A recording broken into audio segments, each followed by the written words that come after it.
Selamat, ini masih pagi nggak sih? Udah nggak tahu jam nih, jam 11. Terima kasih banyak Bang Saurlin. Saya akan memulai tanya jawabnya, nanti akan dilanjutkan oleh yang lain.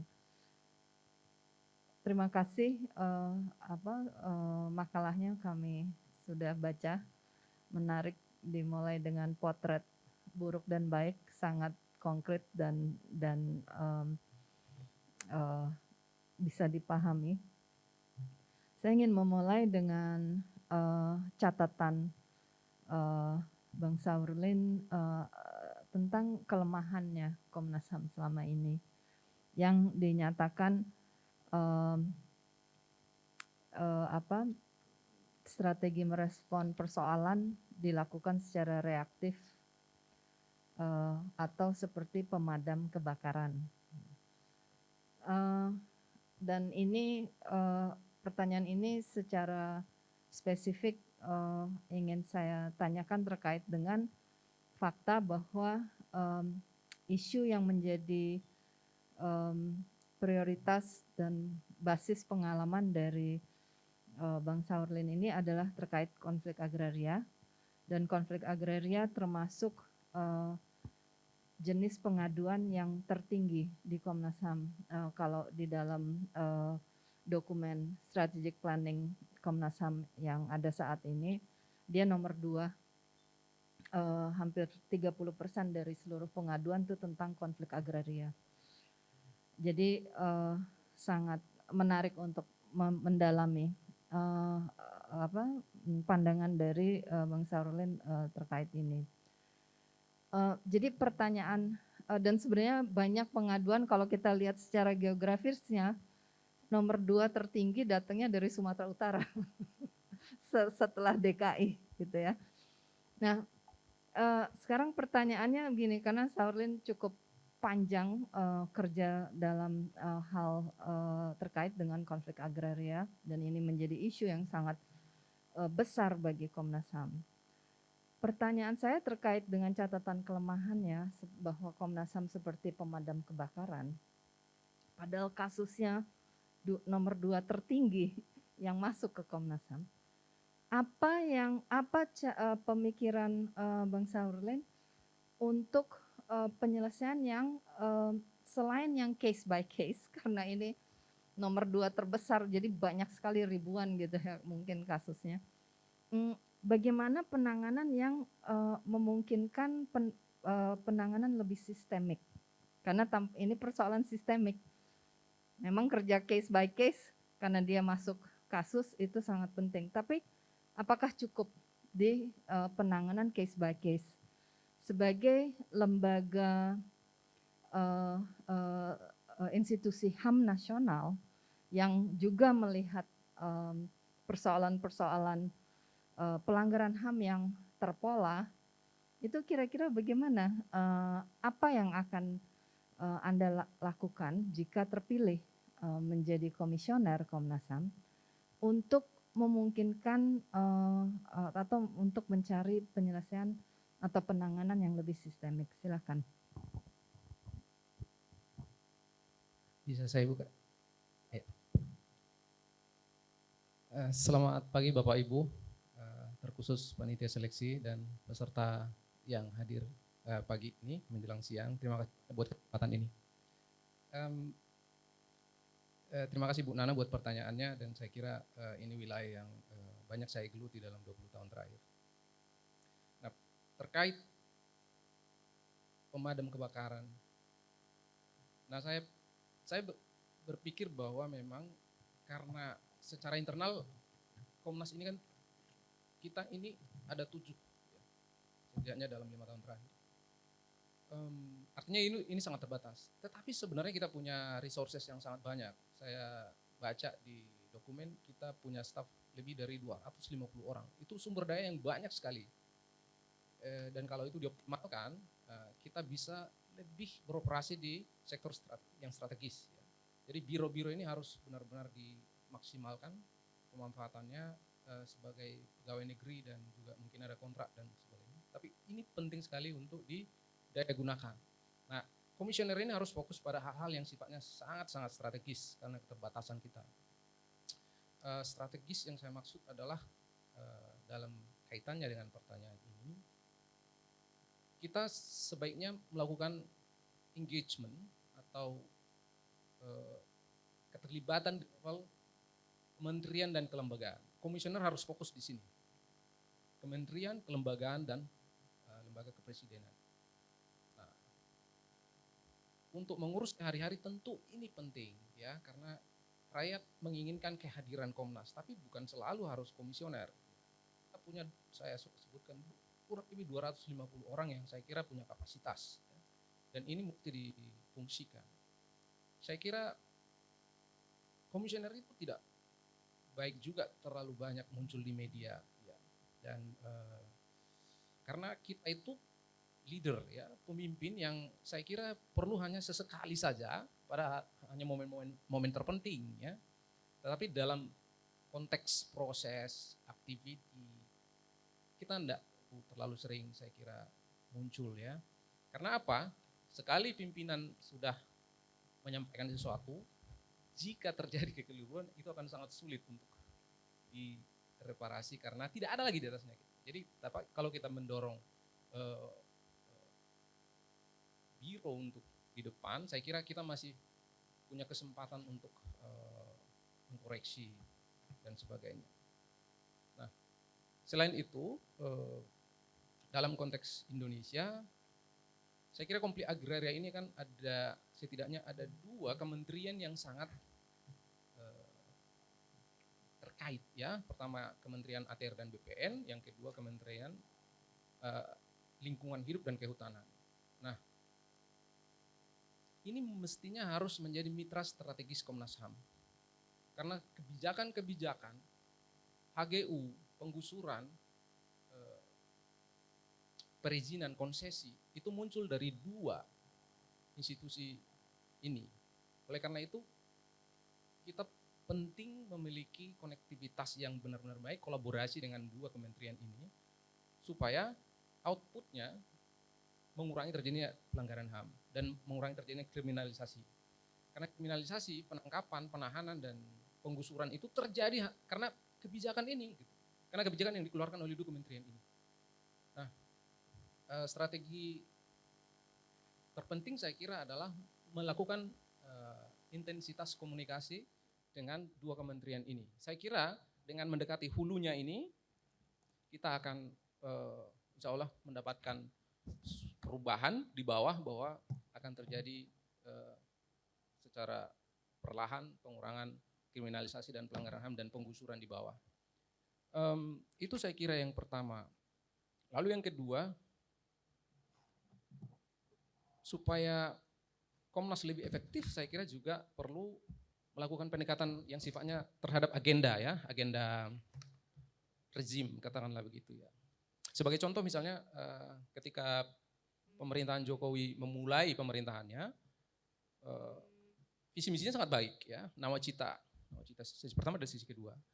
Nah di situ banyak sekali nilai-nilai HAM yang sebenarnya kalau kita komunikasikan kembali, kita recall kembali dengan lembaga kepresidenan, ini bisa didorong untuk dilaksanakan.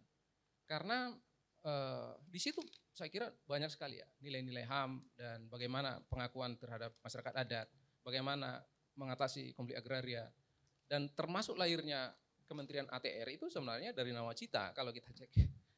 Nah, tetapi ada beberapa yang tertinggal, tapi itu saya kira sebagai lembaga independen, Komnas perlu bukan mengintervensi, tapi mengingatkan bahwa ini ada janji dan kita akan artinya presiden akan dievaluasi oleh publik suatu saat dengan janji bukan dengan yang lain gitu.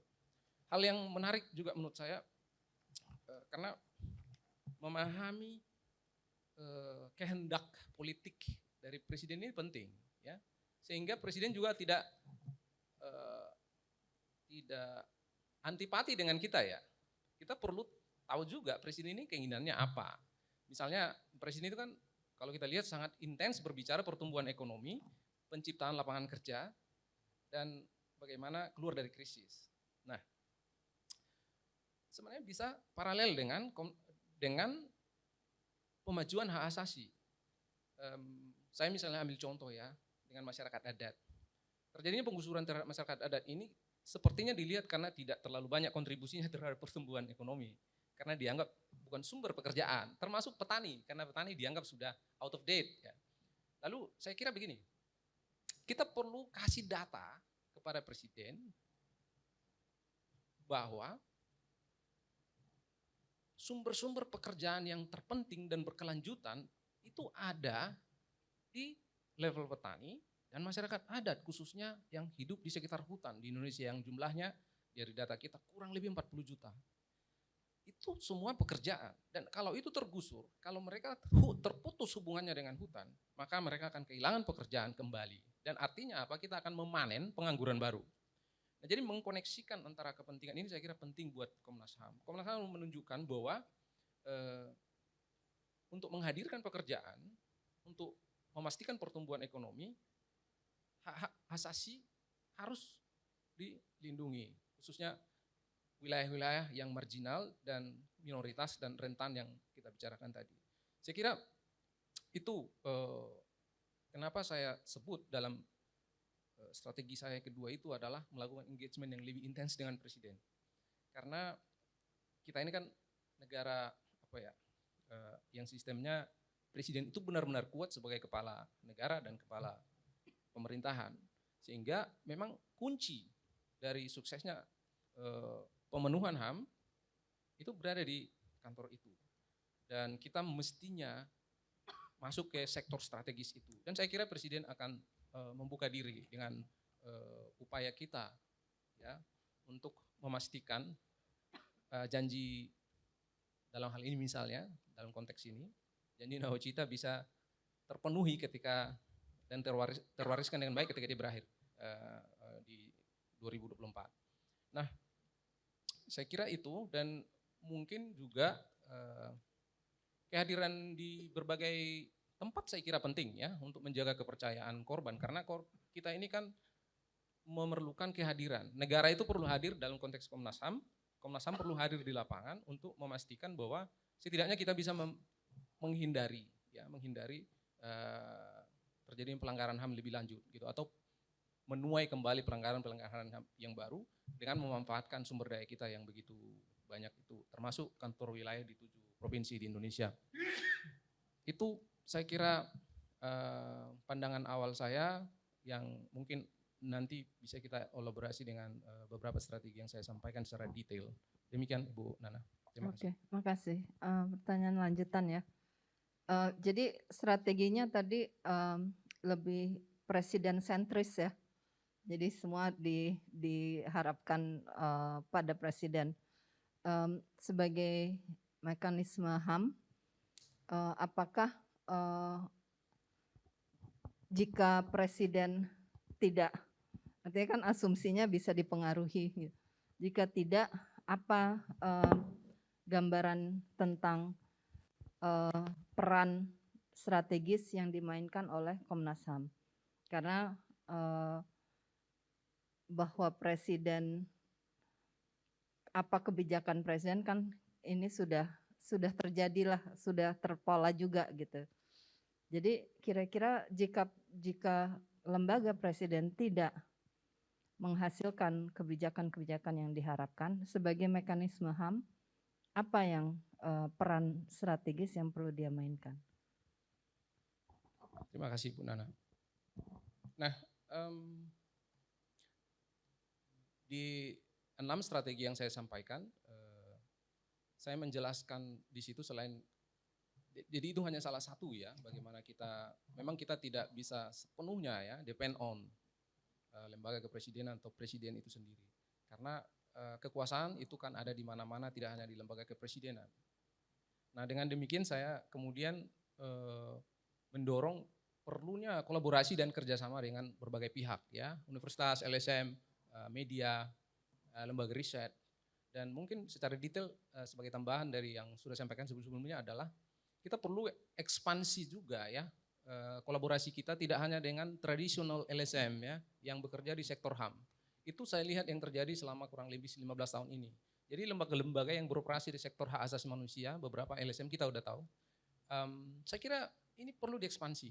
Bukan hanya itu, banyak sekali lembaga di luar ini yang perlu kita tarik dan kita berada di belakang di mana mereka berada di garda terdepan untuk berbicara terkait hak asasi manusia. Ada satu contoh mungkin yang secara detail bisa sampaikan, bisa kita lakukan ke depan bersama dengan lintas sektor tadi atau lintas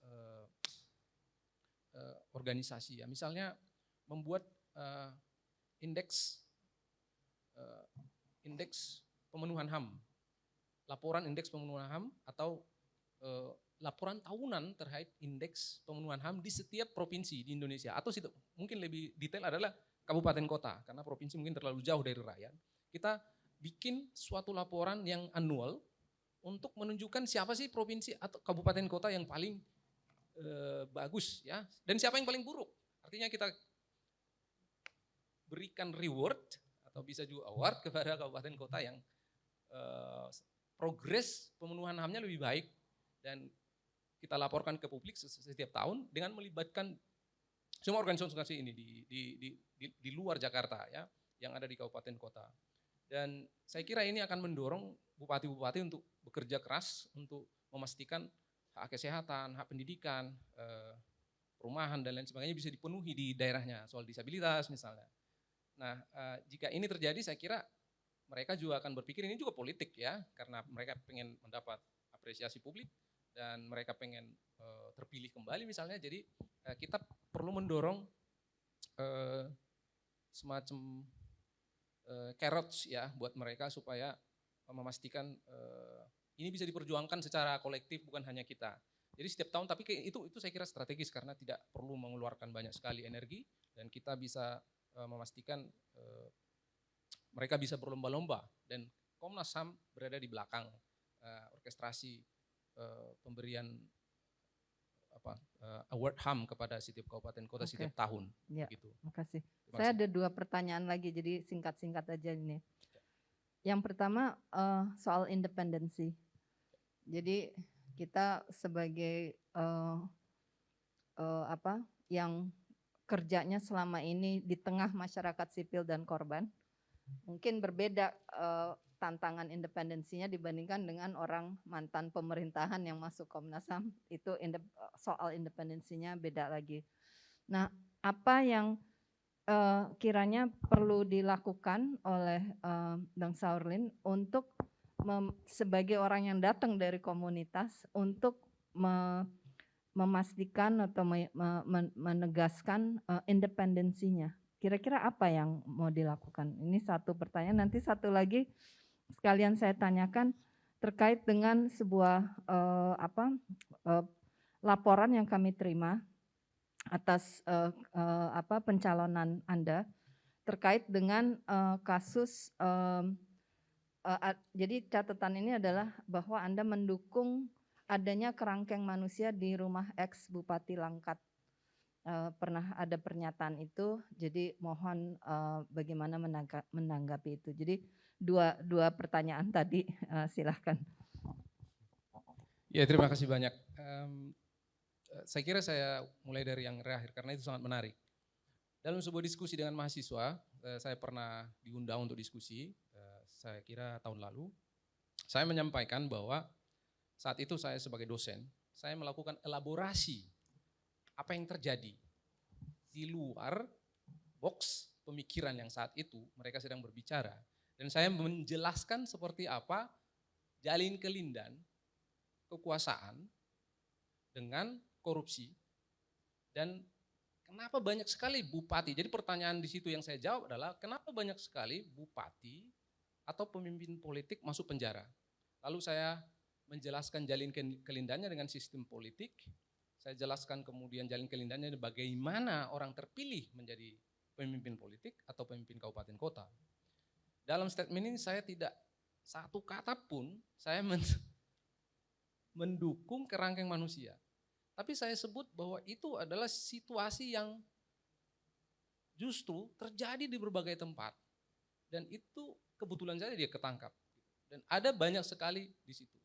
Dan saya tidak membenarkan itu dan itu memang harus diusut. Harus dihusut. Dan kalau dicek semua, karena itu ada di YouTube, bisa dicek kembali pernyataan saya. Saya tidak pernah membenarkan itu sama sekali. Dan sebagai aktivis HAM di Bakumsu, tentu kami sangat concern bahwa semua struktur feudalistik yang terjadi di perkebunan-kebunan yang menjadi konten penelitian saya sejak lama itu dibongkar. Ya, dibongkar karena itu sampai sekarang terjadi pemilu di perkebunan Bapak Ibu. Itu tidak benar-benar bisa mencerminkan pemilu yang kita bayangkan. Karena apa? Satu kebun itu bisa memilih hanya satu orang hanya dengan menghubungi pemilik kebun. Itu yang terjadi di perkebunan-perkebunan di Indonesia. Jadi apa yang kita maksud dengan mendapatkan pemimpin yang baik itu masih sangat jauh dari harapan. Karena apa? Perkebunan-perkebunan kita itu strukturnya itu benar-benar sangat feudalistik. Ya. Dan itu terjadi dalam konteks itu. Jadi saya menceritakan sebuah peristiwa dari kacamata paradigma. Dan saya kurang tahu kalau itu dimaknai membela itu benar-benar saya kira sangat berbeda. Lalu yang kedua independensi, saya melakukan pelacakan terhadap seluruh peraturan perundang-undangan, itu ada lebih 32 peraturan perundang-undangan yang terkait HAM di Indonesia yang muncul sejak Orde Lama, Orde Baru, dan Reformasi. 32 artinya kita benar-benar kaya dengan seluruh peraturan perundang-undangan dan konvensi yang diratifikasi, tetapi memang agak berjarak itu dari realitas. Ya. Kita begitu banyak, artinya kita udah punya tabungan begitu banyak pegangan untuk memastikan kita bisa independen. Itu saja menjadi panduan kita. Tidak perlu bisa melihat kiri ke kanan, kita panduan kita konstitusi. Konstitusi ada 10 ayat khusus di pasal 28 dan juga ada pasal-pasal lain pekerjaan dan pendidikan dan lain sebagainya. Banyak sekali dan artinya kita suluh pemandu kita itu konstitusi. Kita tidak perlu dan saya kira tidak perlu melihat kemana-mana. Kita lihat konstitusi, undang-undang yang begitu kaya dan berbagai konvensi yang sudah kita ratifikasi. Demikian Ibu Nana, terima kasih.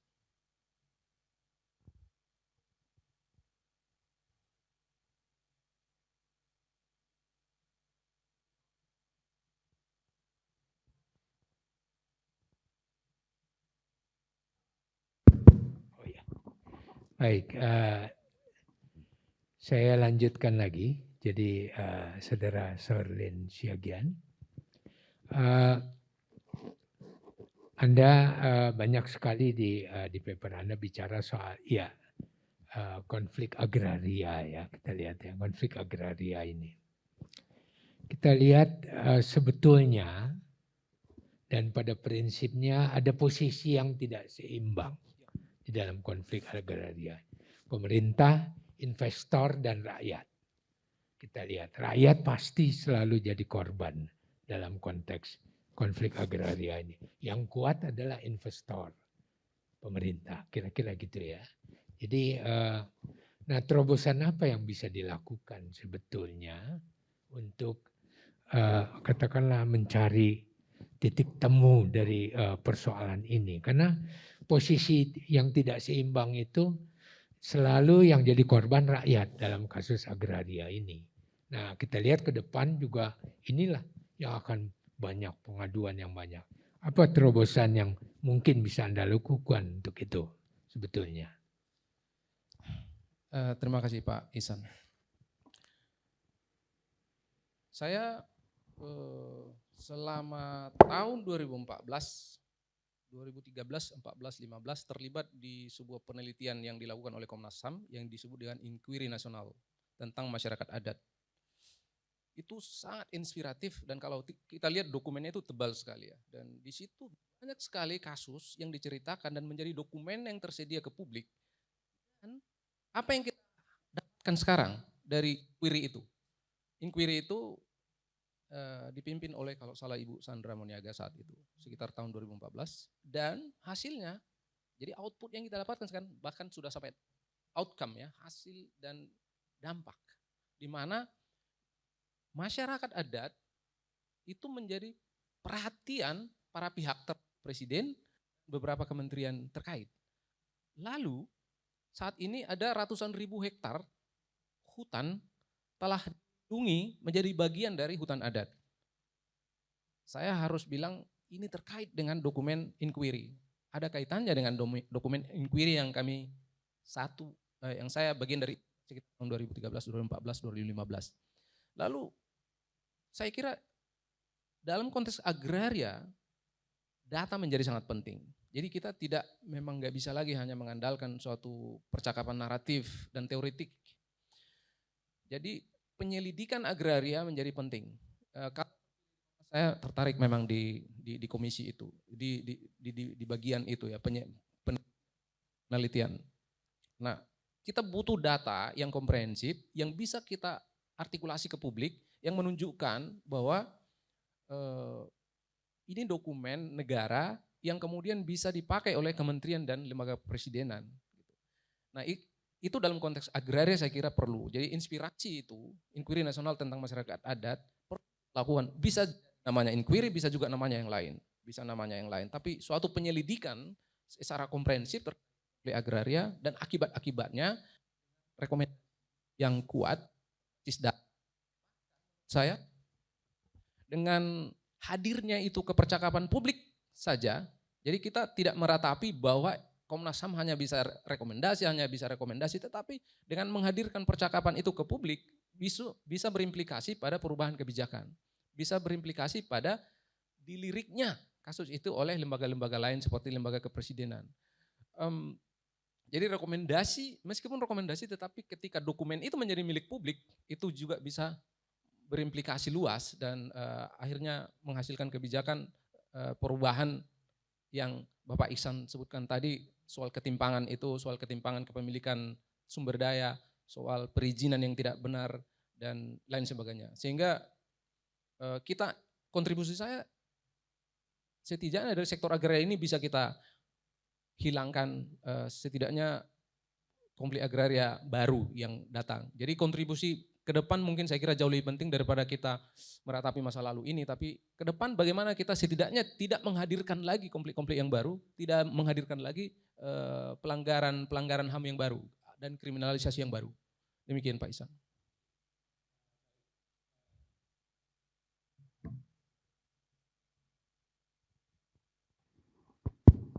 Baik, ini kita lihat bahwa kondisi ini kan akan terus terjadi. Jadi memang kalau kita lihat, kalaulah sebetulnya tahun 1960 dulu ketika Undang-Undang Agraria itu mulai diintrodusir, di mana ada pembatasan jumlah tanah yang bisa dikuasai, mungkin akan lain lah. Tapi udahlah, kita juga nggak usah melihat itu. Tapi dalam kondisi sekarang ada investor yang bisa dapat konsesi 1 juta hektar misalnya untuk sawit, sementara yang lain katakanlah sangat ini rakyat, katakanlah itu. Itu kan artinya ya kondisi itu yang terjadi. Jadi maksud saya mungkin area bermain Komnas HAM adalah di kebijakannya, bukan di penyelesaian kasusnya. Kasus ini akan ribuan tambah terus ke depan ini. Setahun lagi juga tambah 2.000 lagi, pasti gitu ya. Jadi ini ada 2 area yang ini. Selain juga mungkin juga kalau datang mengadu ya harus diselesaikan.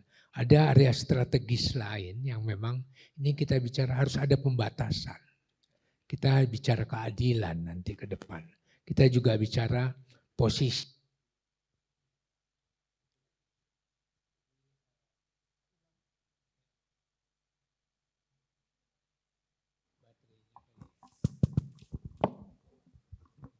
Itu yang nanti kita lihat ya terkait dengan soal konflik agraria, kemudian juga konflik pertanahan yang semakin lama semakin banyak ini.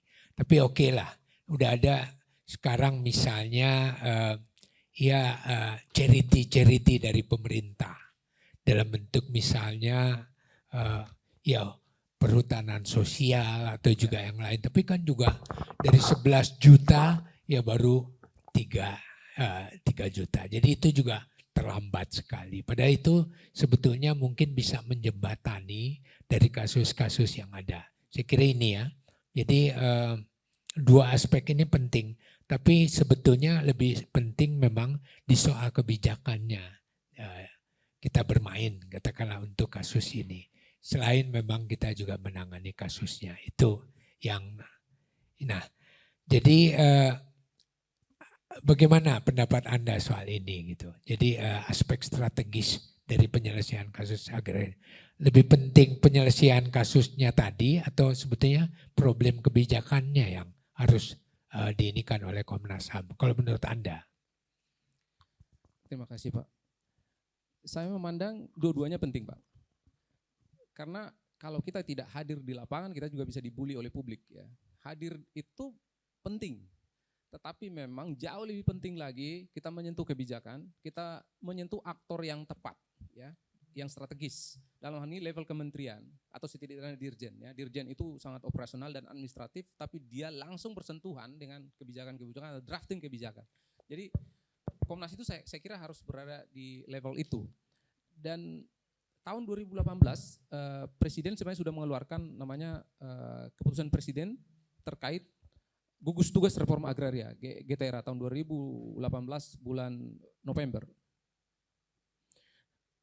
Itu saya kira perlu didorong supaya bekerja karena itu operasi kelompok itu sudah hingga level kabupaten kota. Dan seharusnya itu kalau bekerja dengan baik, dengan didorong oleh berbagai aktor, jadi kehendak dari aktor menjadi sangat penting. Dalam hal ini saya sebagai seandainya Komnas menjadi bagian dari aktor yang mendorong supaya ini operasinya bekerja. Satu lagi yang saya kira masih mandek adalah soal kebijakan satu peta ya. Dari penelitian-penelitian kita, dari kurang lebih 20-an tahun, kita menemukan setiap konsesi, setiap HGU itu selalu lebih luas dari kertasnya. Jadi kalau kertasnya kasih 20 hektar, sebenarnya itu luasnya 25.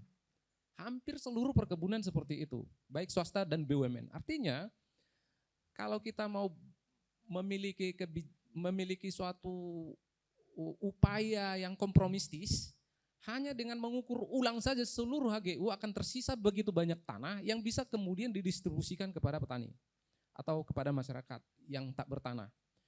Jadi saya kira itu harus didorong untuk diimplementasikan kebijakan satu peta itu. Itu belum selesai dan belum tuntas sampai sekarang padahal sudah kurang lebih saya kira 6 tahun. Nah kebijakan satu peta itu penting sekali supaya seluruh konsesi yang ada ini bisa benar-benar sesuai dengan kertas yang ada. Meskipun tentu penting direvisi yang melebihi dan memang penting untuk direvisi karena di konsesi-konsesi yang ada juga banyak sekali konflik. Termasuk di konsesi kehutanan ternyata banyak sekali yang justru di dalamnya ada desa, di dalamnya ada masyarakat adat dan lain sebagainya sehingga perlu direvisi juga perizinan yang sudah ada. Demikian Pak Malik. Makasih, saya kira sudah cukup dari saya.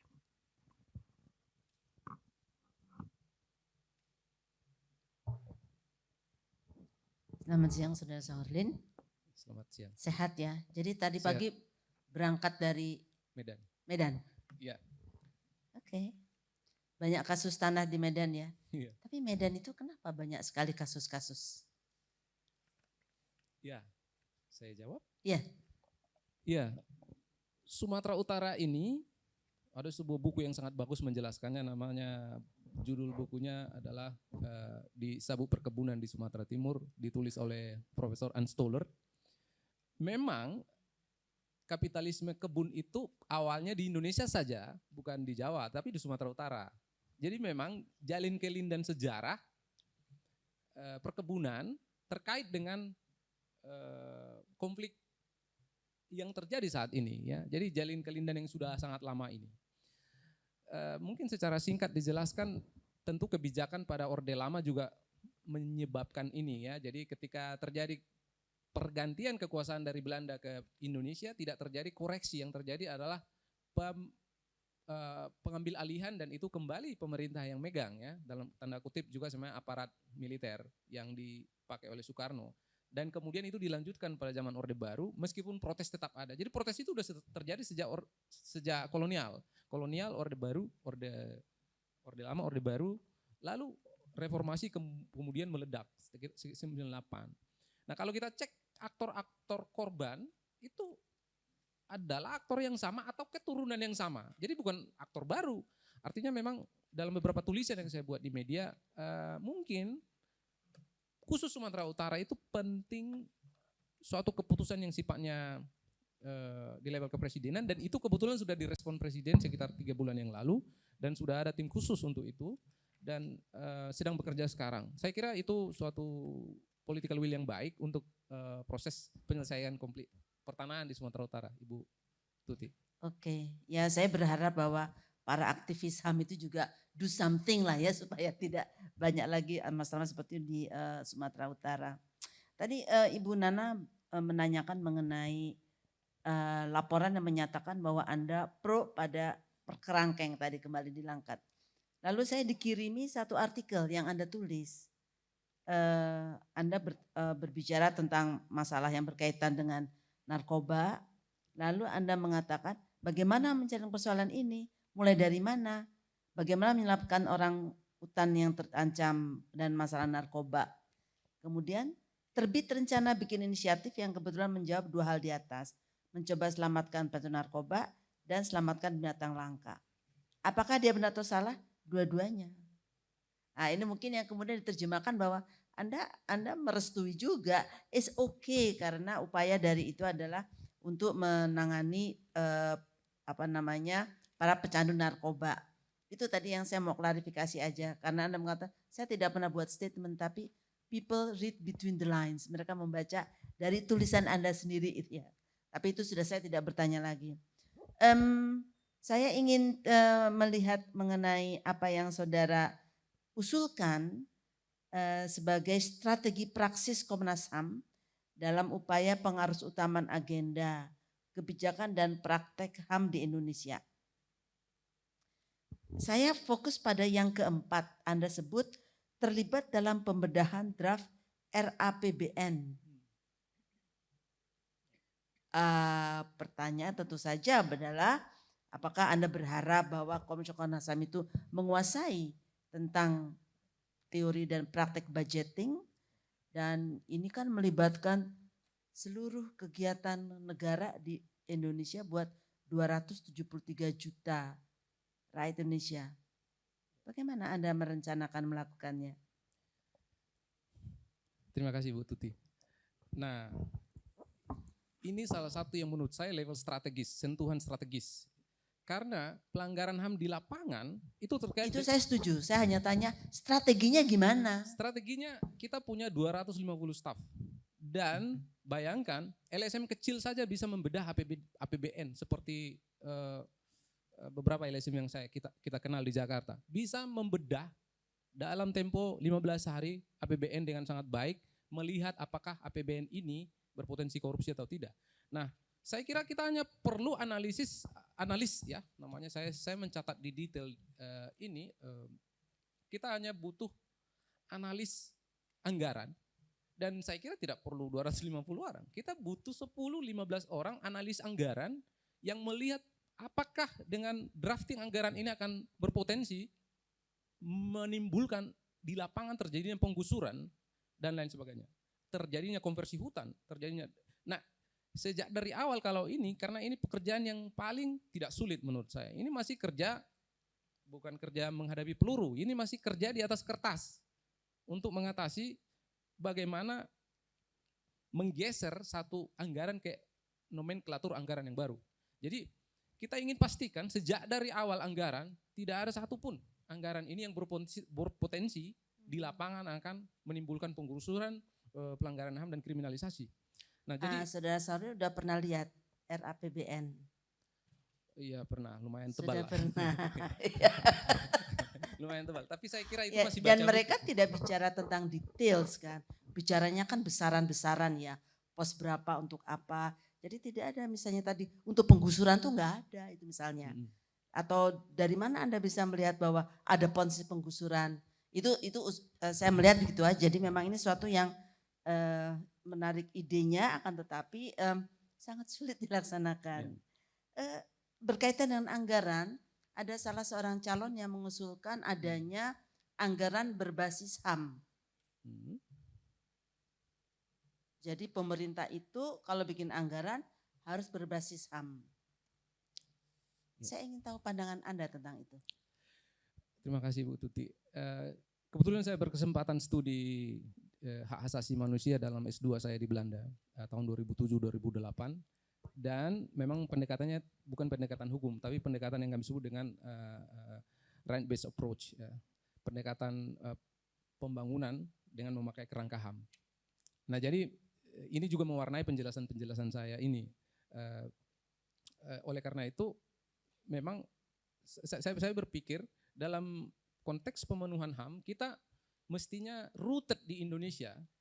Memang ide-ide seluruh konvensi kovenan dan international law itu sangat bagus, tetapi kita perlu rooted supaya kita bisa melangkah dari satu langkah ke langkah berikutnya. Itu yang dimaksud dengan bagaimana karena pembangunan ini yang menentukan arah, ya. Pembangunan ini akan menentukan arah kemana Indonesia berjalan dengan memakai anggaran. Itu yang membuat saya sangat concern bahwa anggaran ini harus benar-benar kita kawal sejak dari awal. Kita mungkin tidak tidur sebelum disahkan, tetapi setelah disahkan mungkin kita tidak terlalu banyak bekerja sebenarnya. Karena di situ diketok DPR, kita tidak banyak bekerja. Apa yang Anda bayangkan dengan anggaran berbasis HAM itu yang seperti apa? Anggaran berbasis HAM itu tentu indikator-indikator HAM itu kita sebagai contoh misalnya kesehatan, ya, kesehatan, pendidikan, perumahan.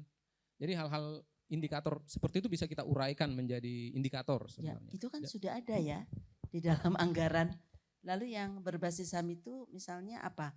Anggaran untuk kesehatan yang seperti apa?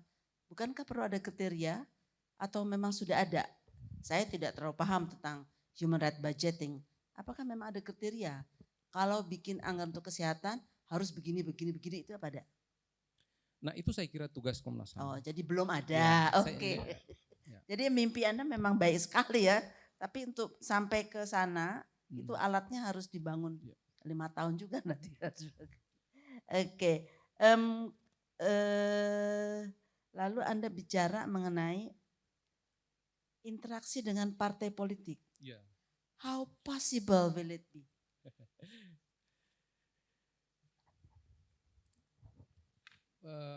Langsung saya jawab, Ibu. Ya, silakan. Pertanyaan saya pendek-pendek aja kok itu. Saya pikir begini, kita itu diatur oleh partai politik, kalau mau jujur. Karena seluruh pemimpin politik itu ditentukan oleh partai politik. Komnas HAM sebagai lembaga negara, saya kira perlu berkolaborasi untuk memastikan bahwa calon-calon yang akan mereka tunjuk itu tidak ada pelanggar HAM, contohnya ya. Tidak tersangkut dengan track recordnya dengan persoalan HAM masa lalu. Sehingga sejak awal limited choices yang kita miliki di ballots itu adalah memang sudah orang-orang yang baik. Sudah orang-orang yang punya track record baik dalam konteks HAM. Jadi menurut Anda itu realistis enggak ya? Saya kira setiap partai itu memiliki kriteria ketika merekrut caleg. Misalnya caleg atau calon bupati atau calon wali kota atau calon presiden. Nah, dari kriteria itu Indonesia ini sebagai manusia yang sangat sosial, kita bertemu orang biasanya saling mendengar ya. Kita bertemu dengan ketua partai saya kira penting. Itu bukan berarti kita diintervensi, tapi kita perlu menyampaikan bahwa gagasan HAM itu penting masuk dalam prasyarat calon-calon pemimpin baik di kabupaten kota, provinsi, dan nasional. Saya kira prasyarat dari awal itu yang saya sebut dengan strategis Anda lupa level. enggak ya? Mahkamah Konstitusi mengatakan seorang bekas terpidana koruptor itu masih bisa terus running menjadi calon gubernur, calon bupati. Itu ada loh dari Mahkamah Konstitusi. Jadi agak sulit juga untuk memastikan karena mengatakan ini tidak melanggar HAM kan gitu ya. Itu perlu dipikirin aja. Ya, terima kasih. Pak.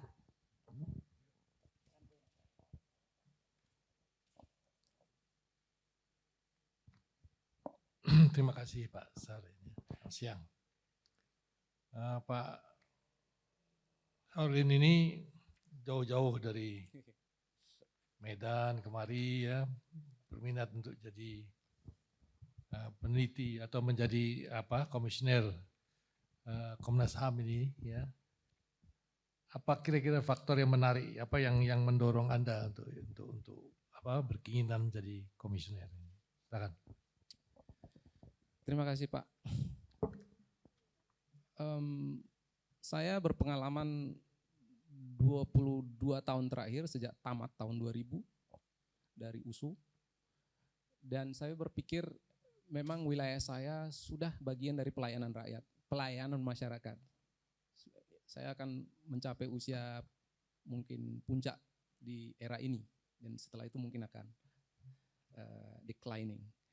Nah, memang saya memandang Komnas ini sebagai lembaga yang sangat terhormat ya dan merupakan capaian penting dari kami. Saya mengidentifikasi diri sebagai aktivis ya, aktivis Bakumsu, aktivis hak asasi, yang dimana selama ini saya Bapak memperjuangkan hal yang sama dengan lembaga kecil dan bisa melakukan hal-hal yang besar dengan teman-teman. Tetapi dengan lembaga ini saya kira kalibrasi pekerjaan kita bisa lebih luas ya, tidak hanya kecil. Dengan dukungan legitimasi negara kita bisa melakukan banyak sekali dan kalibrasinya secara nasional. Jadi saya terpanggil untuk itu. Dan yang kedua, era saya masih mahasiswa, saya sangat terinspirasi terus terang dengan periode itu ya, periode 98, 2000, 2022.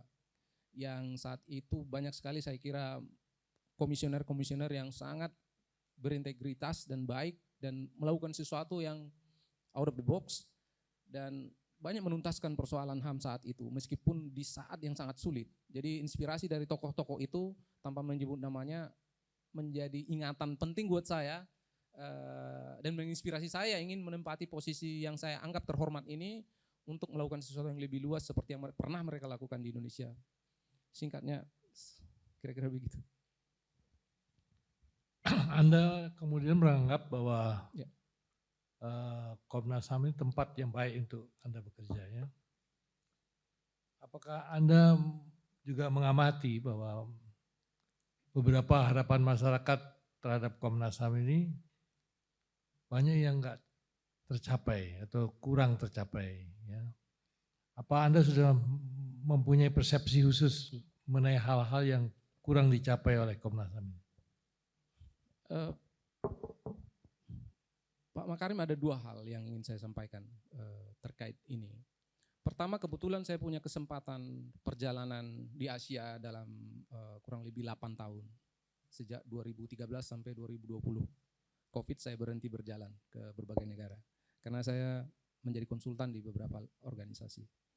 Dan saya memperhatikan situasi HAM yang di berbagai negara yang menurut saya jauh lebih buruk dari Indonesia. Jadi kecintaan saya ke Indonesia lebih besar setelah saya menjalani banyak persoalan di negara lain ya. Di Vietnam jauh lebih buruk. Kita anggap Filipina lebih baik dari kita, ternyata tidak. Filipina jauh lebih buruk dari kita. Kita pergi ke India, kita kira itu jauh lebih baik, demokrasinya more or less kita lebih baik. Setelah kita lihat institusi-institusinya bekerja. Kamboja juga, Kamboja belum punya Komnas HAM. Mereka masih punya unit ya yang sangat tidak beroperasi dengan baik. Belum kita bicara Myanmar yang saat ini. Nah, dengan situasi ini saya melihat Komnas ini not bad gitu ya. Not that bad. Masih baiklah reputasinya dan kita bisa menjadi abang yang baik di Asia. Kalau bukan Asia Tenggara. Dan kita bisa menjadi contoh yang baik. Itu satu. Jadi saya melihat secara positif bahwa kita ini masih punya reputasi yang baik. Relatif baik di Asia. Dan yang kedua yang kedua ini saya beberapa kali memang mendapatkan kesempatan untuk berkomunikasi dengan komisioner-komisioner Komnas HAM sejak periode-periode yang lalu. Ketika saya di lapangan, suatu saat saya pernah juga dikejar polisi dan kemudian Komnas HAM memberikan semacam surat bahwa saya itu bukan kriminal dan itu membebaskan saya. Dan banyak teman saya mendapatkan itu. Saya kira itu perlu diteruskan ya. Jadi orang-orang yang berjuang untuk lingkungan hidup, undang-undang juga menjamin orang-orang yang berjuang untuk lingkungan hidup nggak bisa dikriminalisasi sebenarnya seperti saya atau seperti kawan-kawan saya. Itu saya kira perlu dilanjutkan ya. Itu praktik baik yang saya kira mungkin lack di beberapa tahun terakhir ya. Bagaimana kita melakukan respon cepat atau emergency respon kepada aktivis supaya jangan sempat masuk dalam tersangka gitu. Kalau dia masuk tersangka agak sulit mereparasinya, tapi sebelum tersangka itu Komnas perlu segera masuk karena kita tahu, semua aktivis kita tahu, dan artinya apa? Di situ respon emergency responnya Komnas itu penting untuk memastikan para aktivis HAM memang tidak dikriminalisasi dengan cara dari beberapa zaman yang saya sebutkan itu, mereka biasanya bikin surat ke Polda setempat bahwa karena biasanya yang melakukan pengejaran itu bisa Polda atau Polres. Lalu surat itu bisa langsung diterbitkan Komnas untuk melindungi atau menginformasikan bahwa orang yang bersangkutan itu bukan kriminal. Selain itu beberapa undang-undang mungkin yang kepolisian mungkin tidak terlalu semuanya dibaca, tapi saya kira perlu diyakinkan bahwa ada perundang-undangan yang melindungi orang yang berjuang untuk hak asasi, yang berjuang untuk lingkungan, dan berjuang untuk petani. Nah, saya kira kita perlu melakukan itu kembali. Itu inspirasi yang bagus. Kita Komnas HAM ini juga berinteraksi ya, juga sebagai masyarakat internasional. Ya. Nah, kita mengetahui, Anda sendiri mengetahui bahwa menurut Anda Indonesia keadaannya jauh lebih baik di antara negara-negara tetangga. Tapi kalau ada sesuatu masalah yang serius, misalnya aja terbunuhnya aktivis-aktivis HAM yang ada di Myanmar terjadi, ya, menurut Anda apakah Komisi HAM Nasional Indonesia ini kita mengamati dengan seksama, kita diam, ya, atau kita berbuat sesuatu, ya, untuk menunjukkan bahwa hal itu adalah hal yang bertentangan dengan hak asasi dan juga itu akan juga mempengaruhi keadaan kesejahteraan dari rakyat tersebut. Gitu. Jadi saya mohon penilaian Anda. Terima kasih Pak Makarim. Saya kira apa Komnas HAM bisa lakukan di bidang itu ya? Saya kira karena itu lintas negara, Komnas HAM tidak punya kewenangan secara undang-undang untuk berbicara terkait situasi HAM di negara lain. Itu ranahnya saya kira berbeda. Oleh karena itu paling bisa yang dilakukan adalah melakukan pertukaran pengetahuan antara Komnas HAM Indonesia dengan Komnas di negara yang bersangkutan. Jadi petugas-petugas HAM mereka saya kira perlu juga kita beri kesempatan belajar di Komnas Indonesia atau sebaliknya. Dan itu menjadi arena capacity building, lebih pada capacity building daripada mengomentari. Saya kira mengomentari itu mungkin mengomentari situasi HAM di negara lain saya kira agak tricky ya, karena itu diplomasi dan itu levelnya di Kemenlu dan Kepresidenan. Dan saya kira Komnas HAM tidak punya kewenangan di situ, Pak Makarim. Dan yang terakhir ini ya, karena waktunya juga terbatas ya. Bagaimana Anda melihat ya bahwa peranan kita Komnas HAM ini di dalam sidang-sidang seperti Human Rights Council atau misalnya saja di di ASEAN ini kan ada lembaga ya antar ASEAN ini yang berkaitan dengan human right ya, ACWRG itu ya. Karena setiap kan ada universal review, jadi periode untuk melaporkan apa yang ada dicapai di masing-masing negara ya.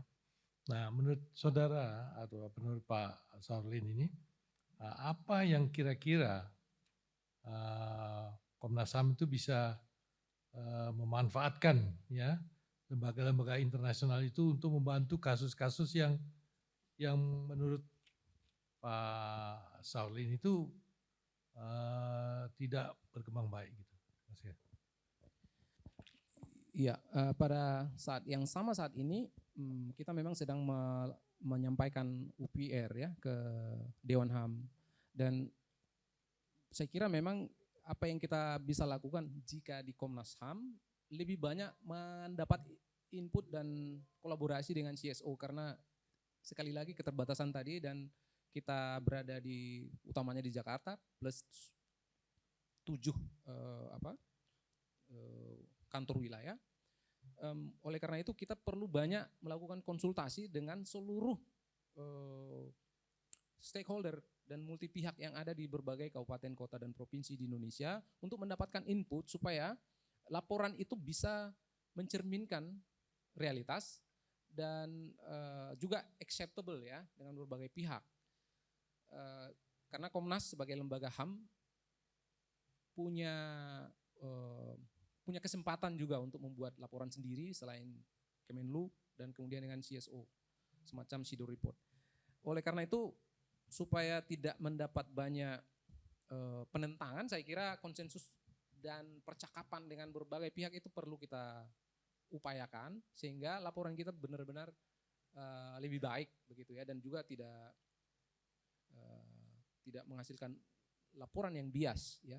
Dan mungkin kuncinya juga karena Indonesia ini punya diplomasi politik internasional bebas aktif, kita diuntungkan dengan situasi di mana kita sebenarnya bisa berperan dalam mendorong